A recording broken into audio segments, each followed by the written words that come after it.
Es arī mācos Jelgavas novada Neklātienes vidusskolā, un šeit ir arī lieliska autostāvvieta.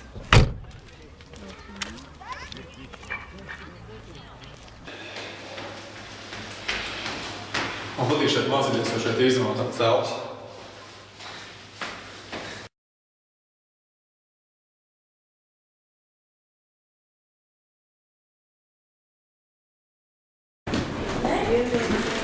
Kāpēc tev patīk mācīties šajā skolā? Tāpēc, ka skolotāji bija tādi saucīgi un mīļi. Man patīk šeit mācīties, jo var apvienot darbu. Man patīk šeit mācīties, jo es varu apvienot mācības ar savu 3 bērnu audzināšanu.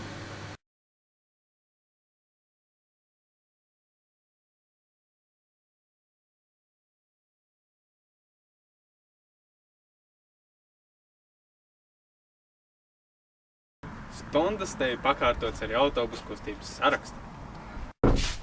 Mums ir arī jauniešu pašpārvalde. Nākat piebiedrojieties mums! Un atceries, mācīties nekad nevar būt par vēlu.